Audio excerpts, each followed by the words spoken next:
Busog na? Bakit malaki na yun? Malaki na yung tummy. Pero saglit lang Han, kasi nagsabi si Doc kanina. Nang ano? Kasi nakitaan siya na medyo iba yung hugis ng tiyan niya. Oo. Eh, sabi ni Doc, try daw natin siyang i-pregnancy test. Ha? Kasi iba yung, nakita ni Doc, iba daw yung hugis ng tiyan niya. Buntis siya? Baka daw. Hala! Nancy!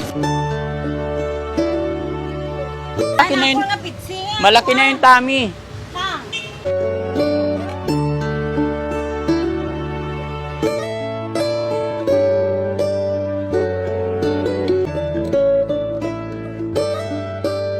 Mga kababayan, mga kabarangay, magandang araw po sa atin lahat. Kumusta po kayong lahat? Sana po ay nasa mabuti kayong kalagayan. Mga kababayan, nandito po kami ulit sa psychiatrist ni Nancy. At syempre, sa pagkakataong ito kasama si Rose at si Aling Rochelle. Ayan. At kasama rin si Kuya Bal, mga kababayan. Ayan. So, kasama namin parati rin si Kuya Bal, mga kababayan, para unti-unti nagiging maayos ang lahat. Kahit na busy tayo, i-manage natin lahat, mga kababayan. At ito, time na naman ang schedule ni Nancy, kaya nandito kami, mga kababayan. Kaya samahan niyo po kami hanggang sa makauwi ng bahay. Ayan. Maraming salamat, mga. Hindi, ibig sabihin, ano siya. Oo. Karungon siya. Ang ganda na ni Nancy. Pakikinggan mo, ang number niya. Sabi ni Mama, gumaganda ka daw. Nance, ang ganda mo na. Mapusyaw na ikaw.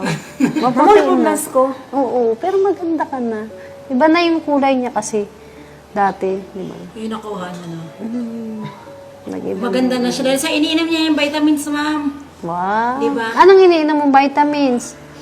Maganda, pampabeauty na. Ikaw yung Pampaputi. bumili. Ikaw daw bumili ba sa Oo nga. vitamins pala niya. Basta pampano yun. Pampapusyaw. Yung iniinom mo bago mag-bedtime. Diba? Papaganda yun, yung sabi ko sa'yo. Tapos pahabain mo ulit yung buhok mo, ha? Okay? Pabain naman talaga. Yung ganito ka-eksi, di na-eksian. Oo, tama. Hindi na pwedeng Hindi gupitan. na pwedeng galawin pag ganito ka-eksi. Para Pabain siya. Pahabain na lang. Yan dyan sa pahimsugun sa. Kasi kung ganito kalaki, susundin mo ng gulot. Maano siya? Pag mahaba na. Baga malaya siya. Baga makuan siya, Pag mahaba na, ipapariban ulit natin. Wow, Ang pahimsugun siya, pahimsugun. Tapos pakulayan mo ng buhok mo. Pag bibili ng gamot mamaya, bili rin tayo ng Selson Blue para yung gamit niya. Oo, para mawala yung mga balakubak niya. Selson Blue. Para pag maligo yung gamit. Johnson soap. Saka Johnson Blue, Safeguard, ganda. no? Bibilang ka Skin namin whitening Johnson soap. Johnson soap. Skin whitening. Johnson. Kala ko sabaw. Johnson. Sa Baby Tagalog. powder. Johnson. Johnson Si Bibi, soap. hindi po kumain ba yan? Sabaw. Na doon ka lang mabusin kumain. Soap lang. Hindi ako nakuha ni Kuya Rab eh. Joke ko lang naman si Nancy. Kasi, di ba Nancy? Si Pa-smile sa kuya. Nag-smile siya. Ay, si Kuya. Si Nancy, siya na yun ang mumulit ngayon, kaya joke ko lang naman. Nancy, anong edad mo? Yung yung years 30, 43, 34. Ano talaga? Ano na? 43. 43 ang ano, 43. Yung mga number ni gamit kong 34. Next time na lang. Maximum rin Parilya po. Susunod na mga araw. Ha? Mahalin niyo. Nadagdagan natin yung gamot ko. Damdamin mo ako sugko. Damdamin mo ang Yung clozapine niya, 50 milligrams pa rin. Ito yung makaraan, marami tayong 25 milligrams sa tablet. So, ginamit ninyo dalawang tablet para 50 milligrams. Puno simento. Pero kapag naubos na yun, gawin nyo na lang 100 milligram tablet sa PL. Para 50 milligrams pa rin. Yun pa rin. 50 milligrams pa rin po yung nearby.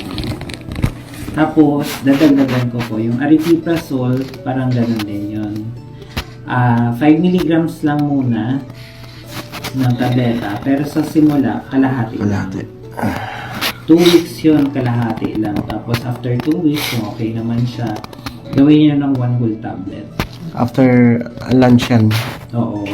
At lunchtime. Ah. Ito, bedtime. Bedtime. Tapos, dahil nga palagay ko, sobrang hyperactive pa niya, dire-diretso talaga magkwento, wala pang preno. Dadagdagan ko pa ng olanzapine, pero mababang dose lang din, 1/2 tablet once a day, sa gabi naman to. Bedtime Yung din. aripiprazole sa tanghali, ito, Kasabay ng Nirva na clozapine. pwede magsabay. Pwede mong sabay.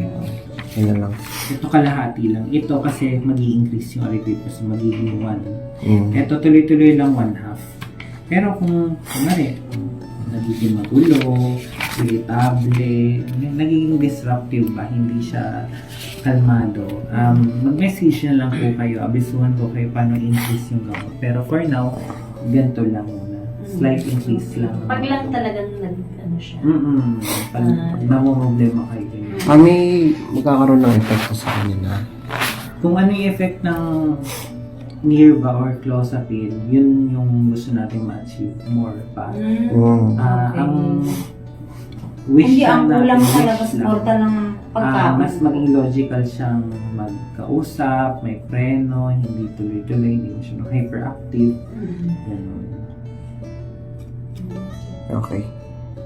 So, kailan ulit yung balik natin? Yung, After 3 ano to 4 talaga yung weeks, kanaang One nakahuna-una month sa na iyo. mga around 1 month. Ang importante ka nang panahuna. Nakahuna. So, 1 month na yun na po yung papa-CBC namin siya ulit. Oo. Parang within this week sana, Within this 3 week. gamitin niyo lang po yung binigay kong request. Nasa yun yun. Nandun. Envelope rin. Pa-appointment natin. Appointment. Hindi, ipapa-appointment na natin dito. Para hindi na tayo tatawag. Schedule na agad. Okay, Nancy? Okay daw. Inumin mo yung gamot mo, ha? Ano mga gamot yan? Para maganda yung tulog mo, maganda yung Sa iglo lang ba yun? Sa international? Wala nang cyclone. Ano kasi dito mismo.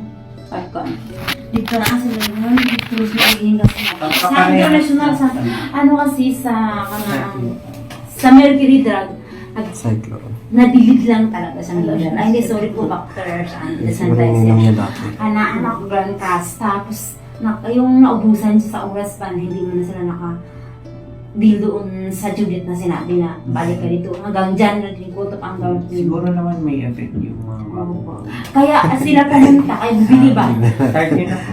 Pero nasama naman sa kamay. Sige, Nancy. Sige. Okay na, Lance. Tara na. Thank you ka na kay Doc. Bye-bye ka kay Doc. Thank you. Bye-bye I po. love Ingat it. po. I love it. I love it. I love it. I love it. Damay ba yung it? Ayan. Thank you, Doc. Ay, medyo malaki. Alam, siya niya. O pagka yung kumakain siya, oo. Check mo. Alika! Wait lang, titignan ng document ba? Kasi parang hindi kasi. Hindi ba, Norm? Parang ang laki. Titignan lang din. Pwede i-spread ng check. Basta positive stop niya na agad yung Ayun. Oo. Parang iba yung tiyan yun. Oo, check mo. Titignan din. Ang laki. Pagkain lang siguro. Parang hindi na pagkain yun.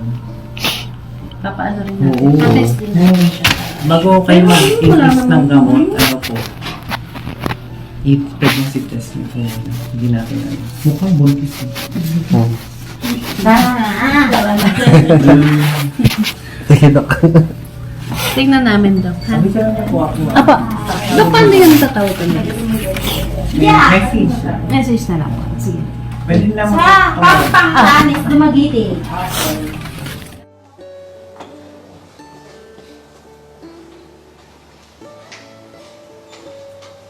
Tweet naman. Tweet naman.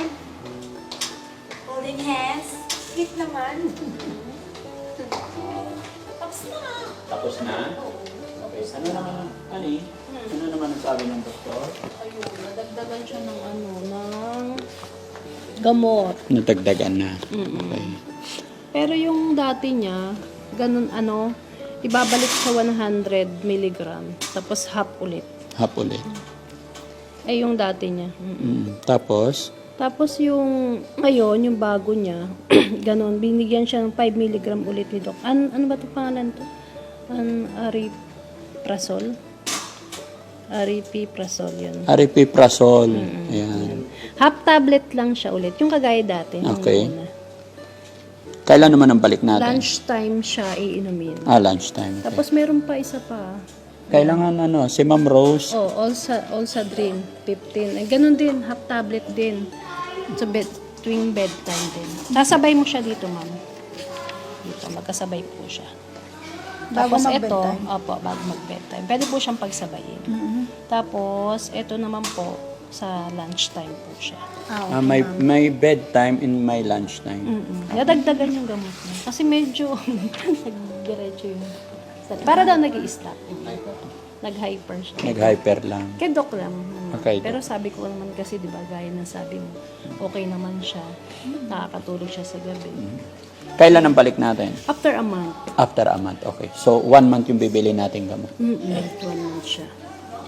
15, 25. Okay. So, dadaan tayo sa Mercury ngayon. ngayon. So, yun mga kababayan, mga kabarangay, no? Ito po yung pangatlong check-up ni Nancy dito sa kanyang psychiatrist. And then, ang sabi ng doktor ngayon is babalik kami ulit after a month. At syempre, sinama rin namin si Mami Rose para nakikita rin niya kung saan namin pinapadala para may idea din sila mga kababayan. Gaya po ng aking sinabi, ayaw ko kasing ako lang ang nakakaalam. Ang Team Daddy Frankie po sa mga ginagawa natin sa ating mga beneficiary ay transparency po lahat yan. Wala kaming nililihim or what dahil ang gusto namin ay maayos lalong-lalo na sa paggaling ni Nancy. Nakita naman natin mga kababayan, unlike before, hindi siya makausap ng maayos, napaka-clumsy. Pero ngayon pagka kinakausap siya ni Doc, maayos na, tahimik. Ayan. At syempre, si Val. Val, tayo ka, Val. Ayan. Pati si Val, napakatahimik na rin. Kasi, mula nung napunta siya sa amin, mga kababayan, no alcohol. Milk lang or coffee. Yun lang po ang libangan namin. Kasi kahit si Daddy Frankie, aminin ko sa inyo, mga kababayan, nung kabataan natin, nagiinom ako, pero ngayon nagkaedad na, umiinom pa rin ngayon, pero occasionally, 3 bottles. Pero, syempre, pag nagkakaedad, at sa mga nangyayari sa buhay natin, mga kababayan, natututo tayo. Kaya please, lahat po, bawat isa po sa atin, ay may karapatan para baguhin ang sarili or may karapatan para magbago. Si God lamang po ang nakakaalam ng lahat. Kaya masasabi ko po sa inyo mga kababayan, po kami, suportahan niyo po kami para sa lubusan paggaling ni Nancy, ganun din kay Kuya Bal. Diba, Kuya Bal? Well. Tama ka dyan, Daddy. Ano naman ang nararamdaman ni Kuya Bal sa ilang araw ka na tayo magkasama? 4? 4 na. 4 na ngayon. Ano na pakiramdam mo ngayon? Kumusta naman? Masaya. Masaya. Kasi, siyempre, nakakalimot ng lahat ng mga problema. Very good. Yung health naman, pakiramdam. Super, naman, active talaga. Active na, di ba? So, Sobrang saya. mas maganda walang alak. Mas maganda talaga. Very good. Thank you. So mga kababayan, samahan niyo pa po kami. Walang bibitaw. Lahat na nandyan sa premiere, maraming salamat. Samahan niyo kami at ipapasilip ko sa inyo yung kwarto na pinapagawa natin para kay Nancy. Let's go! Love you. Maka, bibili kaming gamot. Ano bibilihin mo? Yung inumin. Oh, sige. Tara. Bibili tayo gamot. Bibili na tayo gamot, honey, para pagdating sa bahay. Kasi may lunch siya, di ba? Makakainom na siya. Pero saglit lang man kasi nagsabi si Doc kanina. Nang ano? Kasi nakitaan siya na medyo iba yung hugis ng tiyan niya. Oh. Eh, sabi ni Doc, try daw natin siyang i-pregnancy test. Ha? Kasi iba yung, nakita ni Doc, iba daw yung hugis ng tiyan niya. Buntis siya? Baka daw. Hala! Nancy!